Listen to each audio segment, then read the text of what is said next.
Grubhub challenge. Grubhub challenge. This is one of my Grubhub bags.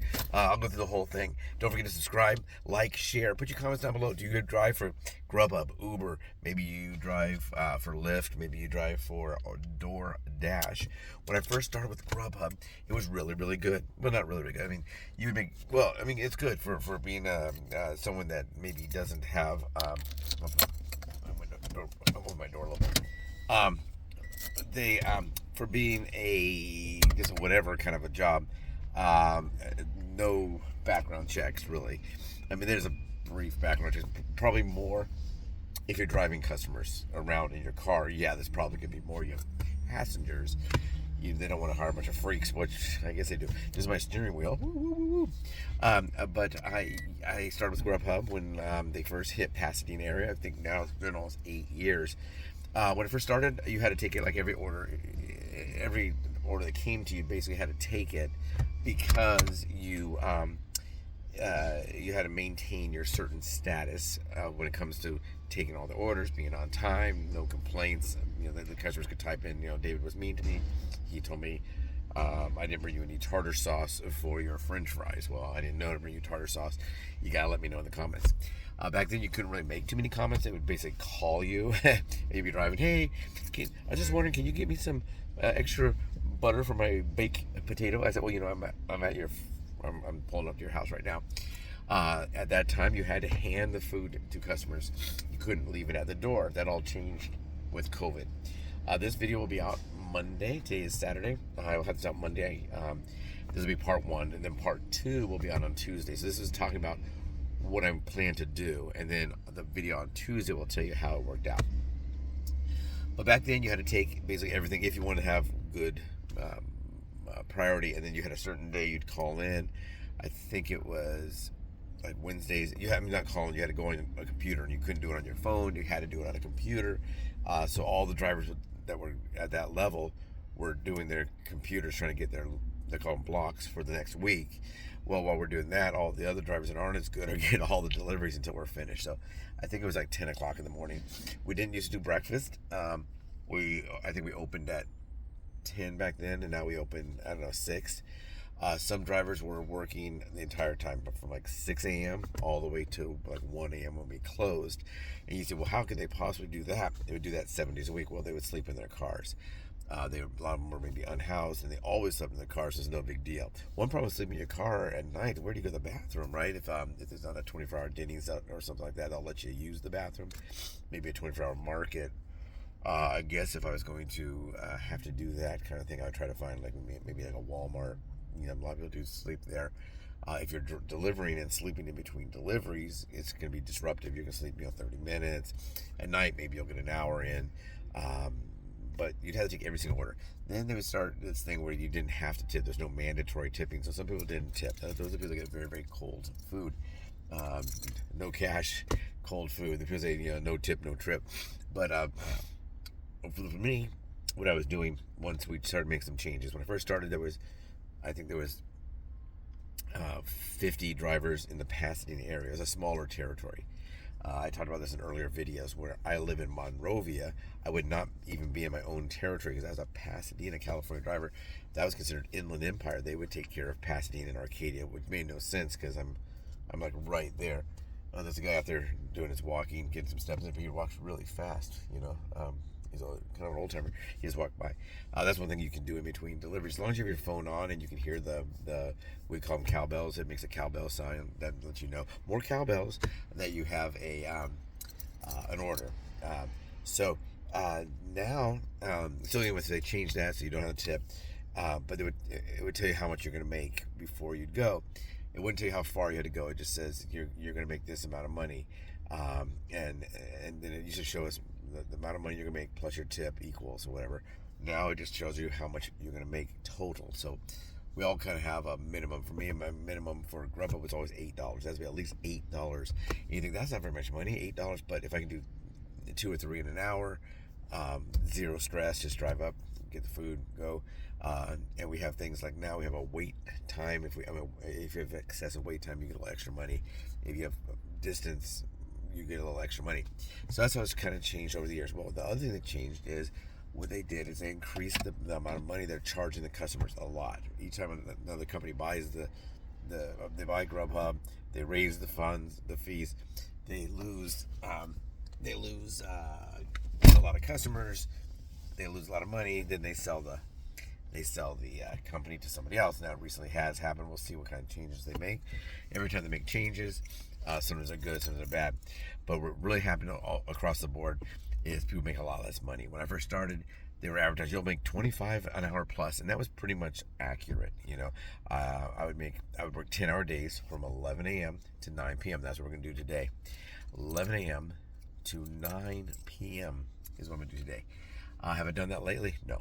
I don't work that long, and I'm gonna take every order like I used to do to see how close do we get to that $225. So this is a challenge to see if we can get to $225 plus.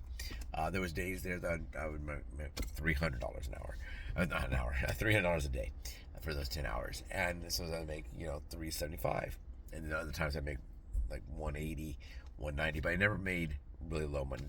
There's a chance today with me taking every single order that comes in, I'll average $10 an hour. I might go home after 10 hours and make $100. That's not worth it. That's because you're also driving your car. People, well, I made all this money. So you always got to remember, you bought gasoline, you got wear and tear in your car, you bought a hamburger meal when you were out, and at home you might have just got a salad or whatever. You did something, and not to say anything bad, but they're doing it. When you calculate how much you actually made, your profit on your efforts, there's a word for that in economics, I can't remember what it was, but it's kind of like your what did you intake for your outtake, whatever you worked.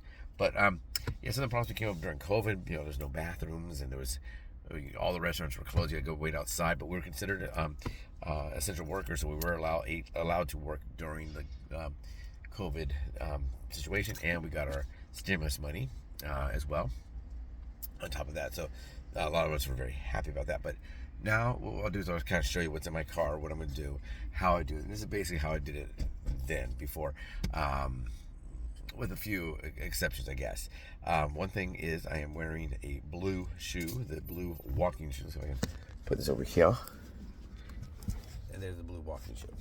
And then when I deliver, that's the one for driving. That's called a walking shoe. That's more of a driving shoe. I'm able to drive. There's a guy almost smashed into my car. The people like to do the back end thing now. That's a big thing. Let's back in, because we're all in a hurry, and we are. Law enforcement does that in case they have to respond to a call. They don't have to back out. The fire department does it too, I guess, or ambulances maybe. They back in because when they don't have an emergency, they can take that time to back in. When they do have an emergency, they want to get going. But then when I get to the place, I have to put on this shoe. And it's a wedge shoe. As you see, the toe does not touch because they don't want my injured toe to touch the ground. I can't drive in this because I wouldn't be able to reach the pedals, because it'd be like this. I wouldn't be able to reach the brake. But that is in order to keep the toe off of the ground, which is important when you try to recover from a toe injury. So I already showed you one of the bags. This is a Grubhub bag. I have some huge bags in the back. I'm not going to bring those all out, but I do catering orders, so I have bags that are almost as long as my back seat. If you can imagine, maybe the size of a coffee table in front of your couch, or something like that. That's about how long that is. I bring something to read. I do read on the phone, of course, now. Didn't do as much of that back then. When I first started, I bring my water bottle, and I usually bring a separate cup I'll pour in here, because this bottle is so big.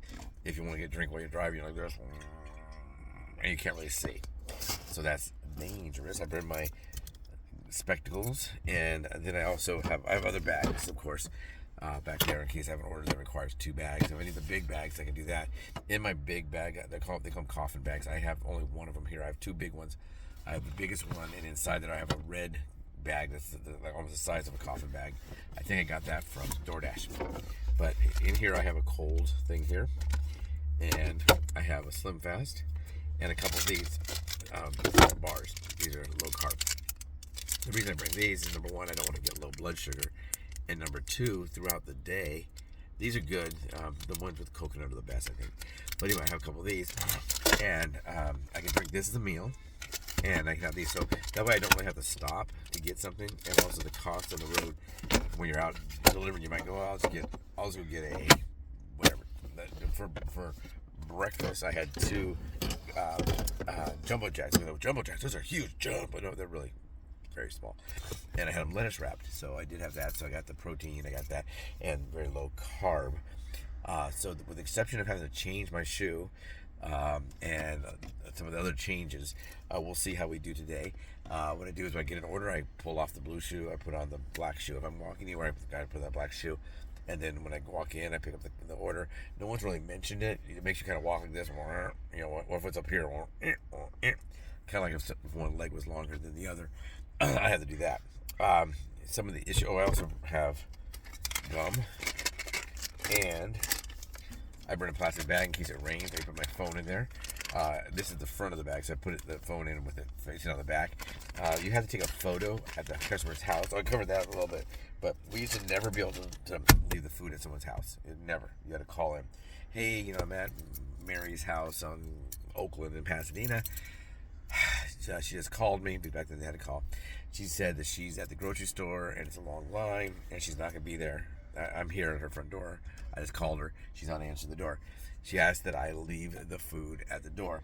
And they said, okay, well, we'll have to call her and ask her. So they would then call her and say, hey, Mary, this is Grubhub. David, the driver, said he's at your house. She says, yeah, I'm at the store.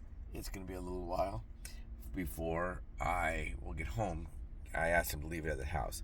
I had to get permission. Now, you always can leave it at the house. I'll say customer request, contact free. Customer says, please leave it at the door. Or that happened with COVID. So before we had to get permission, then now it's like almost mandatory. Almost every customer tells you to leave it at the door. Now with Uber, when they first started, Uber Eats, they did that for their drivers so they could do that, give them something to do. Their drivers, I mean, they're the ones that deliver people, not food. They did that so they could, and the customer is supposed to come to the car and pick it up. You hop out, you pull up, you roll your window down, you'd hand them the food, and you go off. That's kind of changed now. Uber Eats is really very much different than Uber. If you work for Uber, taking people in your cars to be a certain year, it has to have a certain size, and there's a lot of rules. So they asked me to drive it when I first started. I had a 2010, and it was within the time frame of modern vehicle. But they're real strict on that. So that's kind of changed a little bit. Some of the problems I'll have out here using the restroom, the unhoused, they hassle me.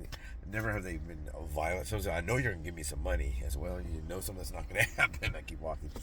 Or this really works a lot. I'll be walking and they'll say to me, hey man, can you spare some change? Oh, I'm working. How about a cigarette? I'm working. And I'll say I'm working. And I walk away. And usually that'll suffice. They know that I'm not going to give them anything, so why have a conversation with this guy when they can go talk to someone else that will give them some money? I do like to make donations to everything from World Vision to Salvation Army, the Lutheran thing, and some of the ones that help the unhoused children or children that runaways and that kind of stuff. Coventry House, whatever that, Ronald McDonald House, are some of the charities I help. Usually I do a Google search the charity, or I'll go to Charity Navigator. But they do hassle me some, and I usually just walk away. Some people have had issues where they've either got hit by an unhoused person, or they hit an unhoused person, or they got in a fight with. They usually don't bother me. I'm older, but I 5'11", I weigh about 200 pounds. Right now I'm wearing a shirt with a gun on it, but for protection, I just basically will usually just have this knife on my belt. It's not, this is like last resort. If I have to use a knife, I don't intend to. I hope never have to. I've never had to pull the knife before. I have told people like, oh, hey, you don't want to do that. That does help sometimes. Or you say, hey, there's a lot of people in this world that you want to mess with. This is not one. Or something you try to make yourself seem.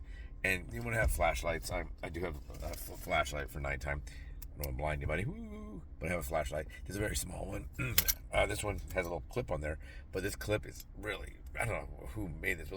That thing, you can clip it onto your clothes or into your pocket. But you can't take it off in time to find a house. Usually, if the house has any kind of a curb painted or something, if I just turn my high beams on, the GPS does get me pretty close. Usually it could be the house on the left or the house on the right. And that's all I deal with.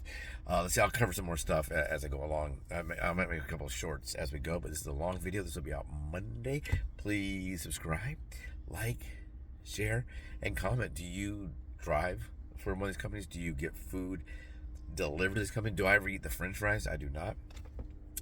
I've been accused of eating someone's food one time. I don't, or taking some of their food out of the bag, because what happens is they put the bags, the companies will put the bags, we pay the food, and they'll staple it, and then they'll put their sticker on there, and then they'll stick the receipt on there. Well, it was open because they forgot to put in the soy sauce, so she opened it, and I guess the person thought I took something. But if everything's there, obviously I didn't take anything. And first of all, I don't eat sushi. I would, gross. I don't want it. I don't know anybody that I can give it to. I just, my friends are either vegetarian or they just don't eat sushi.